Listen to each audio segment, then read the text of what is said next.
Hi, this is Dr. Kurt Wohler. With respects to Respen A, there's been a lot of discussion about the new blended chord, or the blended chord version of Respen A.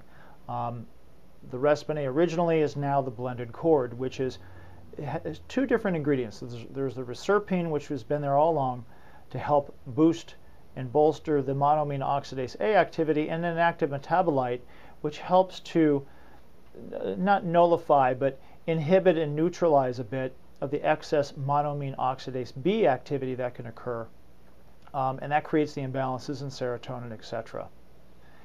One of the things that has been recommended in the past to help boost at least the release of some of the stored serotonin to keep things in a more steady state was a little bit of gluten. Now we know that the gluten-free diet has been a steady state remedy now in the autism community for many, many years, and there's a tremendous amount of children who have benefited from the gluten and casein-free diet. And so there still are some kids who just really can't tolerate gluten at all.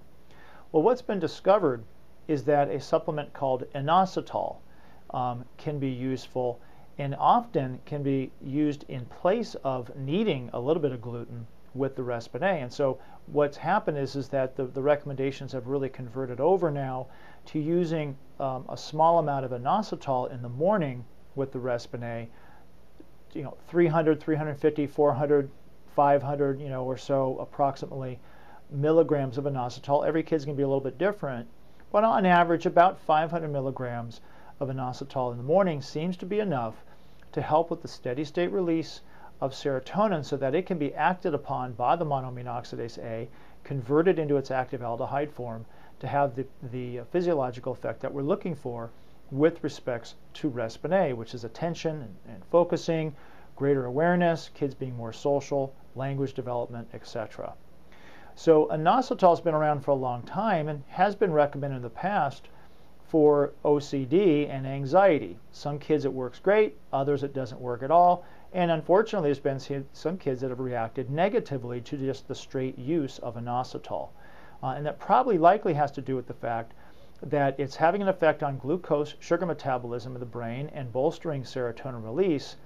But up until recently, we're talking the past couple of years, there wasn't a lot known about how serotonin was metabolized in kids on the autism spectrum. And we know now through the work of Elaine Delac and the research through the Respen A people that the monoamine oxidase A tends to be a problem area for many kids on the spectrum, and therefore something like Respen A has been a useful remedy to use, and I've seen that clinically in my practice as well.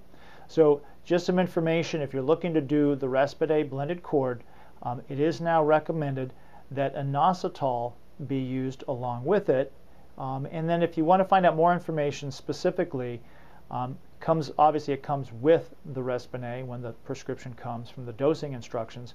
But you can also access Respen A on Facebook, and I also have information on autismactionplan.com in the biomedical protocol section of that website. And I'm, of course, available on an ongoing basis through the parent forum of Autism Action Plan to just answer your questions on a daily basis. Okay? Thanks.